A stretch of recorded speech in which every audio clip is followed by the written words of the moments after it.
Sveiki visi, štai turiu užburbuliavusi pakilusi raugą ir parodysiu jums, kaip užsiminkau natūralaus raugo duoną. Štai va, ir viskas, ko reikės užminkyti duoną, tai čia turiu pakilusi raugą, čia raugo yra 2 kepaliukam, taip pat pasiruošiau dubenį, gavau šitą tokį vintažinį dubenį kalėdom ir labai džiaugiuosi, labai man jisai patinka ir kiekvieną kartą labai smagu minkyti duoną jame. Ir taip pat reikės elektroninių svarstyklių. Čia turiu tokį maišytuvą duonos rankinį, tokį labai fainas, man irgi šitas iš tikrųjų labai gelbsti. Tada filtruoto vandens, kvietinių miltų ir čia turiu pilno grūdo kvietinių miltų. Taip pat truputį nedaug įmaišysiu į duoną. Na tai ką, dedu dubenį ant svarstyklių, įsijungiu svarstyklės ir pamatuoju, kadangi kepsiu 2 kepaliukus, tai man vienam kepaliukui reikia 330 ml vandens, tai pilsiu iš viso 660.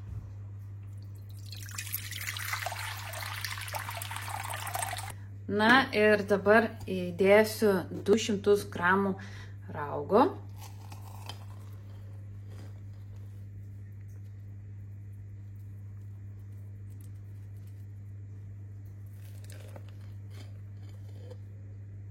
Na ką, nuimsiu svarstyklės, išmaišysiu.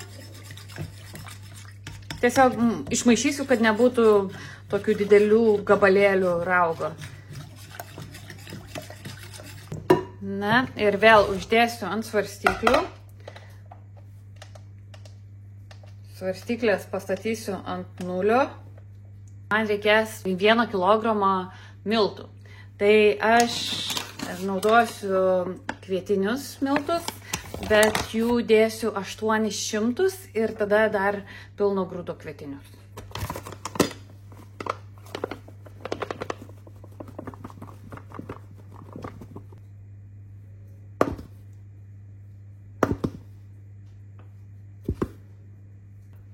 Sudėjau miltus, dabar patrauksiu svarstyklės ir išmaišysiu. Išmaišysiu taip, kad neliktų didelių gabaliukų miltų.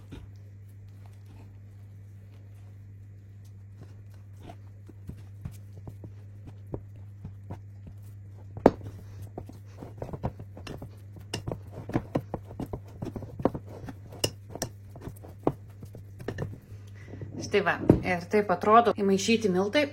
Dubenį uždengiu ir palieku 1 valandai.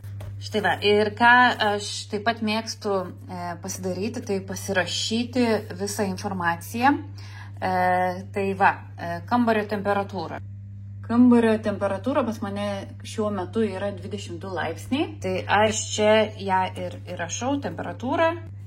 Taip pat pasirašau receptą, kad prisiminčiau, ką ir kiek ko dėjau. Tada sumaišymas. Na tai ką dabar ir atlikau, tai čia tiesiog užsirašau laiką.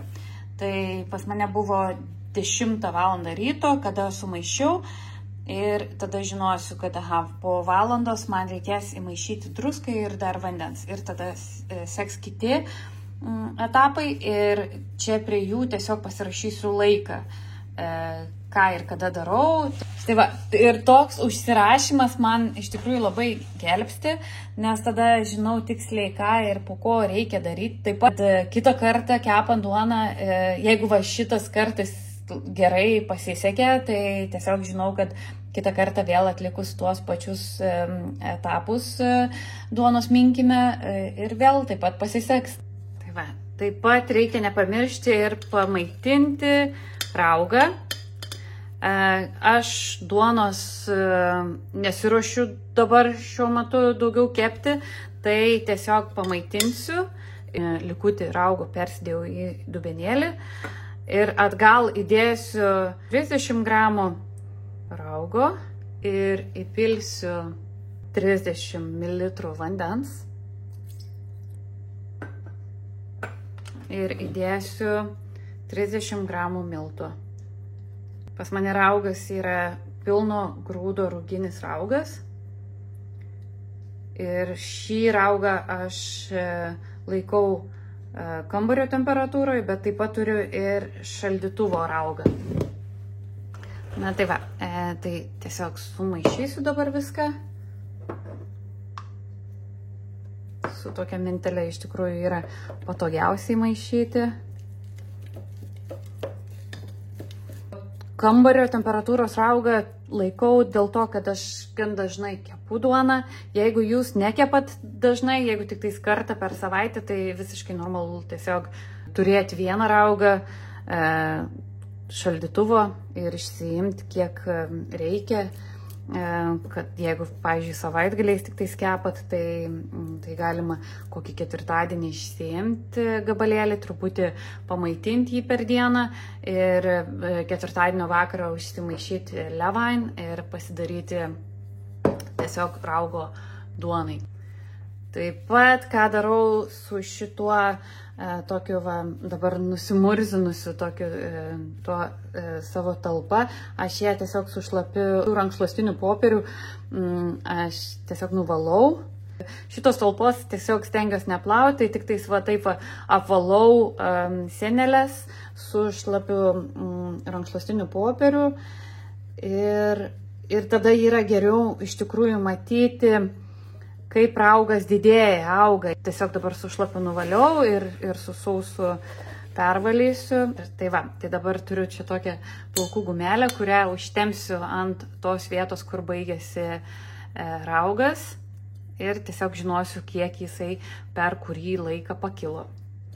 Ant viršaus uždedu marlę ir ją taip pat užtempiu su gumele. Ir tai toks mano raugas pamaitintas ką tik. Na, o su šituo raugo likučiu aš jo neišmetu. Uždėsiu maistinę plėvelę ir įsidėsiu į šaldytuvą. Ir kai gaminsiu blynus ar sausainių, jį galima įdėti ir labai gerą skonį priduoda. Na tai ką, valanda praėjo ir laikas įdėti druską. Tai 20 gramų, kadangi 2 kepaliukus kepu, tai viskas dvigubai. Ir 40 ml vandens. Vanduo tiesiog padeda druskai ištirpti. Tai dabar esu susišlapinus rankas ir subėrus druską ir supilus vandenį, tiesiog gerai tešlą išmaigau, išminkau, kad gerai viskas pasiskirstytų. Na ir suformuoju tokį apvalų rutulį ir tešlos likučius tiesiog nukaišau, nes po to yra lengviau išplauti dubenį, nepridžiūna. Ir uždengiu rankšluostuku ir palieku 30 minučių. Ir kol tešla ilsisi, aš vėl užsirašau. Tai čia, nebuvau įrašęs 10. Sudėta druska 11. Na ir, ištepiau savo su tešla. Nu taip jau atsitinka. Na tai ir dabar 30 minučių, tai 11:30 bus pirmas duonos minkymas. Tai 30 minučių praėjo, tai kaip atrodo dabar mūsų tešla ir aš susišlapinau rankas ir atliksiu pirmą duonos minkymą. Tai pirmą pasižiūriu, kad duona yra neprilipus prie kraštų.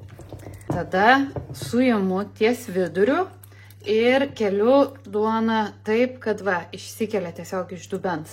Krentant leidžiu jai persilenkti ant savęs. Tada pasuku dubenį į šoną ir vėl atlieku tą patį judesį. Tiesiog iškeliu tešlą ir krentant leidžiu, kad ji persilenktų ant savęs. Štai Ir toks pirmas duonos paminkymas. Tai ką, dabar vėl uždengiu ir palieku 30 minučių. Išpildau čia, tai 11:30 buvo pirmas paminkymas, tai tada sekantis bus 12 valandą. Štai ir ką, praėjo pusvalandis ir laikas antram paminkymui. Tai vėl susišlapinau rankas. Ir dabar tikrinsiu, kad nėra prilipus tešla prie kraštų. Ir paimsiu už vidurio, kelsiu Tempsiu ir taip leisiu nukristi ant savęs. Pasuksiu dubenį ir vėl padarysiu tą patį.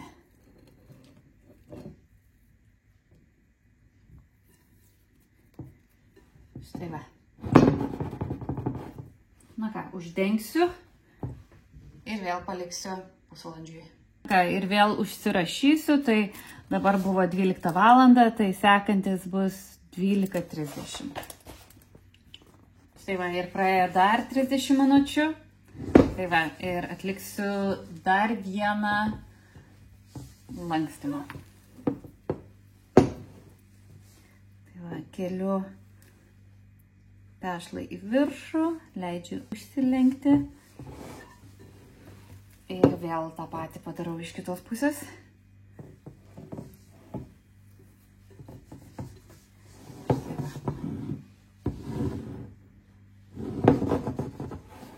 Na ką, uždengiu ir palieku pastovėti dar 30 minučių. Sekantis ir paskutinis lankstymas bus 1 valandą. Na tai ką, ir laikas paskutiniam duonos paminkymui. Tai ką, iškeliu ir atsargiai, kad tešla užsilenktų pati ant savęs ir vėl darau tą patį iš kitos pusės. Štai va. Na ką, uždengiu ir palieku 30 minučių.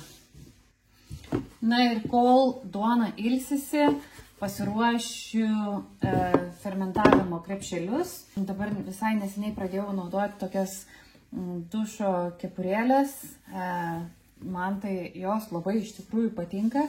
Tai tiesiog taip įtiesiu.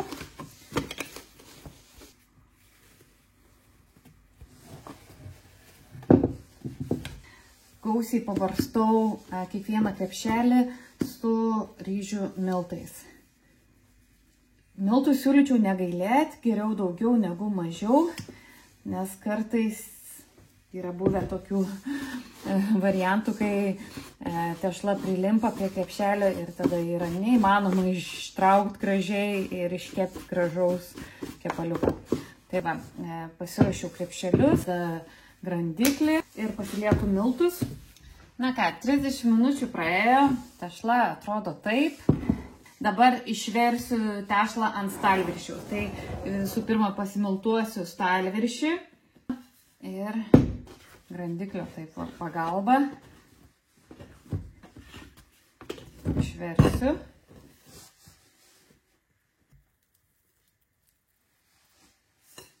Štai va, kaip gražiai išsiėmė. Na tai ką, dabar padalinsiu per pusę.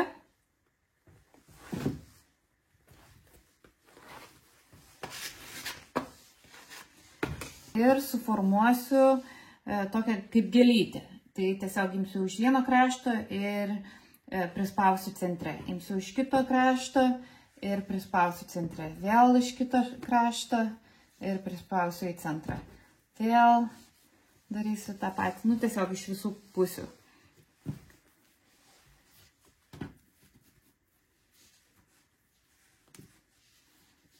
Štai va, tada apversiu.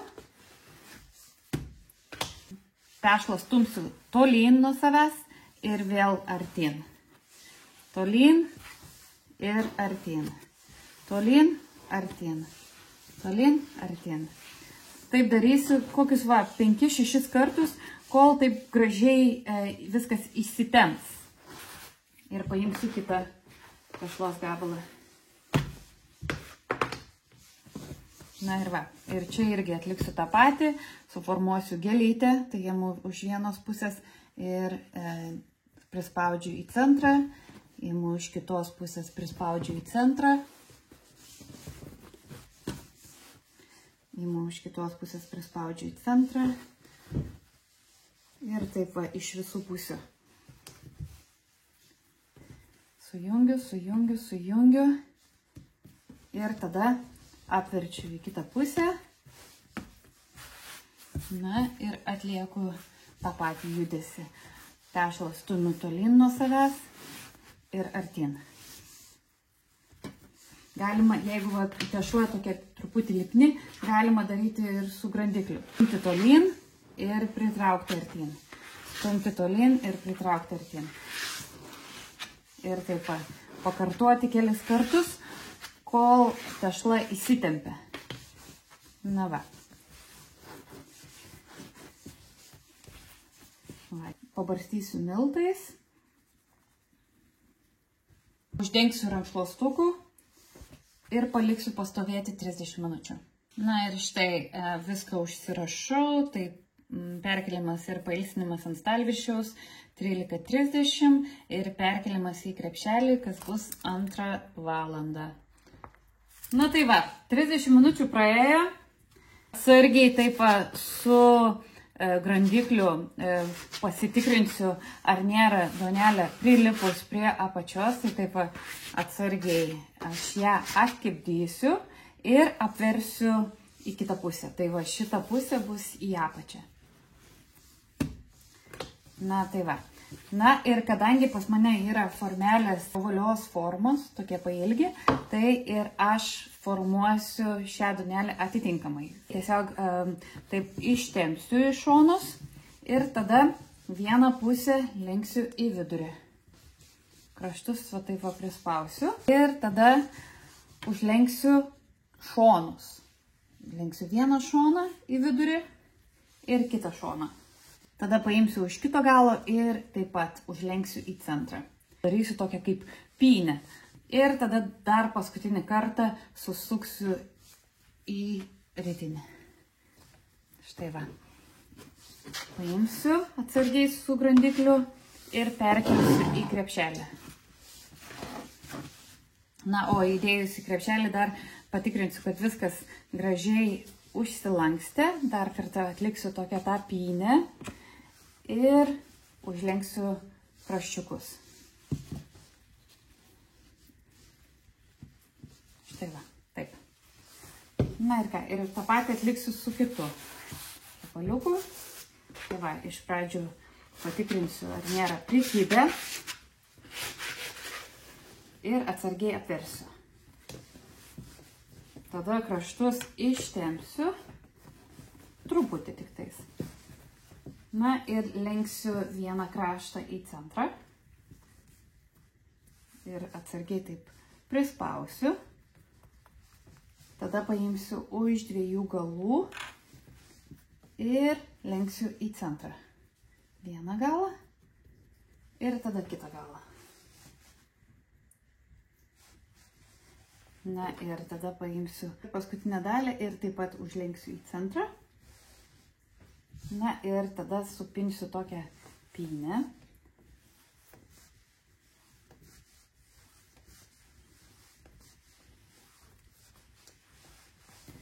Ir tada susuksiu į tokį ritinuką. Štai va, užlenksiu galiukus. Na ir perkelsiu į krepšelį. Štai va, ir dar krepšelį viską patikrinsiu, kad viskas būtų užsilankstę gerai. Užlankstysiu tešlos galiukus. Štai va. Na va. Na ir dar, kad įsitikinti, kad tešla neprilips niekur prie krepšelio, aš dar pabarstau truputį miltų. Noriu, kad šonai būtų pabarstyti miltais. Vieną kepaliuką ir kitą.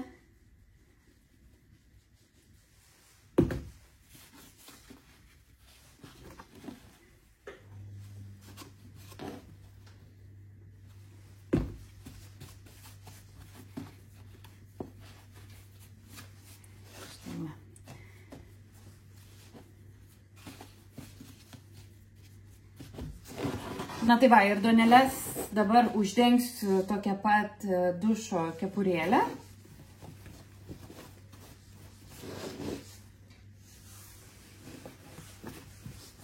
Na ir dėsiu į šaldytuvą šaltai fermentacijai per naktį. Duonelės šaldytuve fermentavosi 24 valandas ir aš jau esu pasiruošusi jas ištraukti iš šaldytuvo ir parodysiu visą eigą, kaip aš kepu duoną. Tai va, ką visų pirma darau, tai 30 minučių kaitinu ketaus puodą. Pradžioje, kai neturėjau šito puodo, kurį dabar kaitinu, naudojau tokį tiesiog troškintuvo puodą su dangčiu, bet per laiką jis tiesiog pasidarė per daug mažas man. Duonos kepimui taip pat įsibėriau truputį miltų į tokią barstytuvę, taip pat pasėmiau britvą ir atsikirpau gabalėlį kepimo popieriaus. Na ir kaip ir vakar viską pildžiau čia, taip pat užsirašau, kiek iš viso buvo šaltos fermentacijos laiko ir kada įdėjau puodą kaitinti ir kada įdėsiu duoną kepti. Na, štai ir pirmas kepaliukas duonos. Gan gražiai iškilęs. Tai ką darau pradžioj, tai tiesiog pabarstau miltais ir dedu kepimo popierium ir duonelę atsargiai išversiu ant kepimo popieriaus.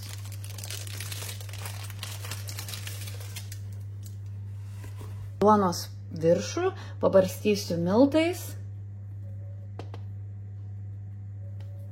Tiesiog miltus paskleisiu tolygiai. Na ir tiesiog įpjausiu norimą ornamentą ant duonelės.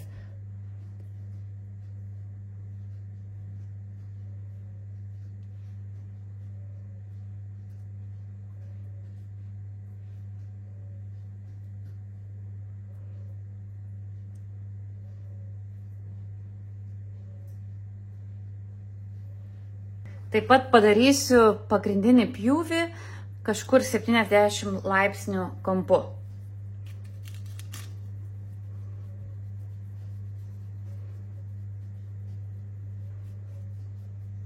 Ir dabar ištrauksiu kaitintą puodą ir duonelę.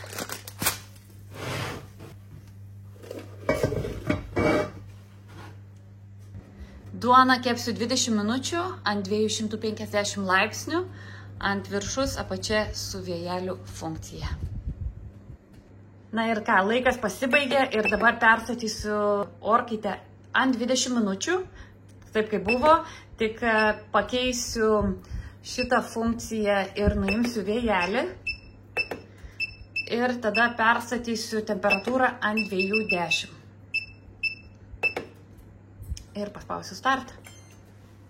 Taip pat nuimsiu puodo dangtį ir leisiu duonelį gražiai apskrusti. Tai, kadangi ruošiuos kepti dar vieną kepaliuką, tai šitą puodo dalį tiesiog įsidėsiu taip į apačią, kad jisai toliau kaistų.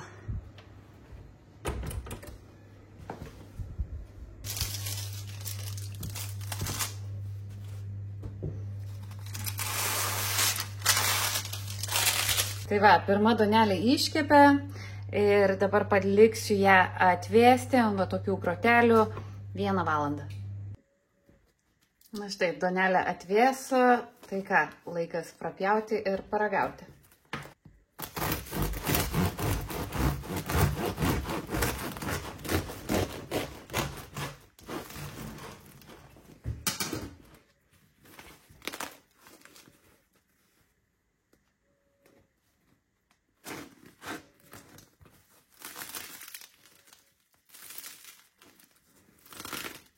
Gražiai iškilusi duonelė, minkštutė ir labai skaniai kvepia.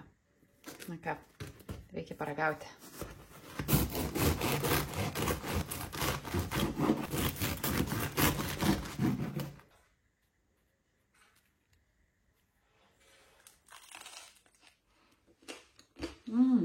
Pasakysiu. Šviežiai kepta duona. Tikrai be galo skanu. Dažniausiai kepu 2 duoneles iš karto dėl to, kad labai yra smagu dalintis ir vaišinti savo artimuosius raugo duonele. Tai šitą duonelę paliksiu neprapjautą ir padovanosiu savo artimiesiems. O jeigu jums patiko šitas video ir norėtumėt sužinoti daugiau informacijos, kaip išsikepti natūralaus raugo duoną, siūlau pasiekti Facebook Sourdough Lietuva grupę. Nuorodą į grupę paliksiu šito video aprašyme. Grupėje dalinuosi informaciją, kaip užsiauginti raugą, kaip prižiūrėti raugą. Taip pat dalinuosi įvairiais receptais, duonos. Visai neseniai pasidalinau fokačios receptų. Taip pat prieš kalėdas dalinausi natūralaus raugo kūčiukų receptų. Tai ką, siūlau jums pasiekti šitą Facebook grupę. Ir ačiū jums, kad žiūrėjote. Ir iki kito karto. Ate.